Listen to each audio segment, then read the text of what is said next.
again, yeah, everyone. So today's adventure is extra special because finally, after months of trying to match our schedules, I'm meeting up with my Japanese Cebuano friend Lenny. We actually did not get to celebrate her birthday back in April because the girl was super busy working nonstop. And well, but today she finally got a day off, so yes, we are definitely making the most out of this little adventure together. And for today's destination, we're here at Wonderia Yokohama. This place looks like you're inside a futuristic game mixed with an interactive digital museum. And if you've already been to Team Lab Borderless or Team Lab Planets Tokyo, I'd say Wonderia Yokohama gives a somewhat similar immersive digital art vibe. But the difference is Team Lab is more about getting lost in beautiful visuals and dreamy spaces, while Wonderia feels more like an actual mission or a challenge that you need to complete. Well, that's just my opinion. So basically, Wonderia Yokohama has 5 different zones that you need to conquer, and each zone has organisms or creatures that you need to search for and capture using the Wonderia app on your phone. You just hover or scan your phone over this giant projection mapping walls and floors. I honestly don't know the exact term for it, but you'll know you found something because the app suddenly focuses and vibrates once you successfully capture an organism. Okay, so that's me entering the first zone and scanning using the app. It was super fun at first, yes, but it can get a little frustrating, especially when everyone around you is already catching all the creatures or organisms while you're still trying to find one. While you're still trying to find all of them. You really need patience and sharp eyes here because some of them are hidden so well, but well, I think that's also what makes it exciting. The thrill when you finally discover one feels so rewarding. And alrighty, first zone unlocked. And now we're moving on to the second zone. Oh, I love it here. The entire zone has this peaceful underwater vibe that makes you feel like you're inside the ocean. I think this might be my favorite so far. Oh, just look at that. So relaxing.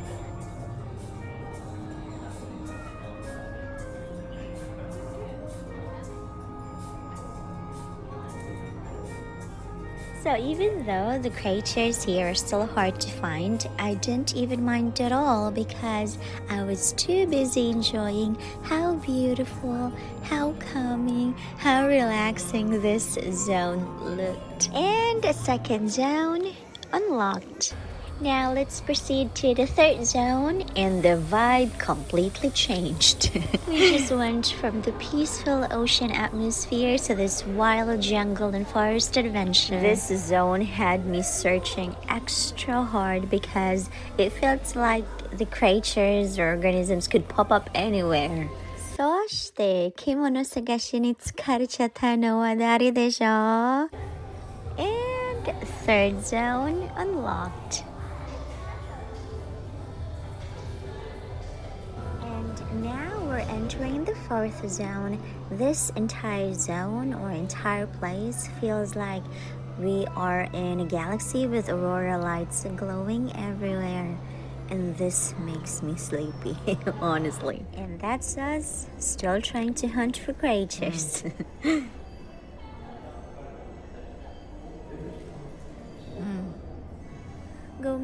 I wasn't able to document my card folder after completing fourth zone because my phone battery was about to die. And finally, we've reached the fifth and last zone. This place feels like heaven. Everything is so bright, colorful, and beautiful, like walking through an angelic sky filled with glowing lights and white birds everywhere.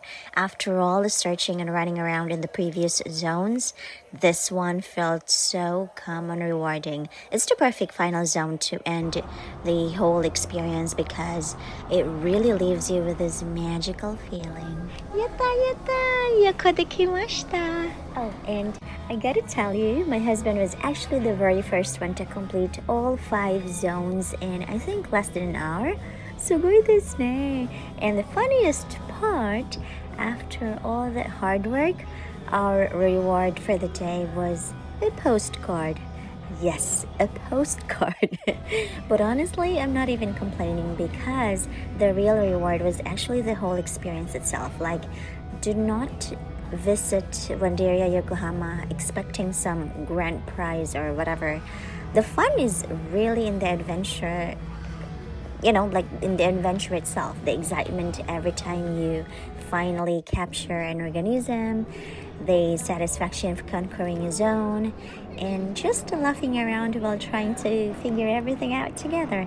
And apparently, the rewards depend on the day you will visit. And since we went on Sunday, May 24th, that was the reward we got. So overall though, this place was genuinely so much fun and super immersive.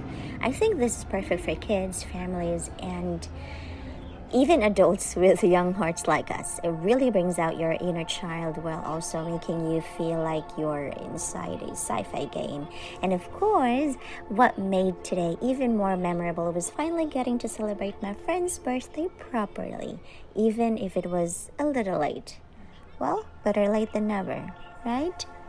After a fun little mission at Wonderia Yokohama, we headed straight to Yokohama Chinatown, which, by the way, is just a walking distance from Wonderia Base Gate area and Yokohama Stadium. And honestly, the moment we got there, food mode immediately activated.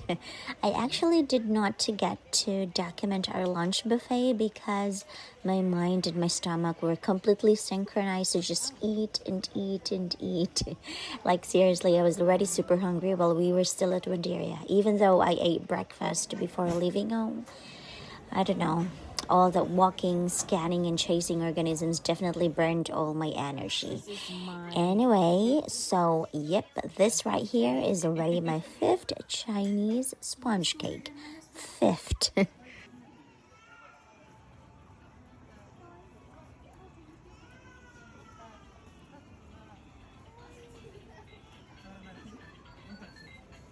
So the birthday girl gifted me all of these. The famous dried mango from Cebu, this super yummy Imofuku mochi from Kawagoe, and this huge broccoli freshly picked from her garden just this morning, as in fresh na fresh pa jud. Thank you so much, Len, as always. Makasave jud ko, as in. And you guys watching, itsumo mite korete arigato.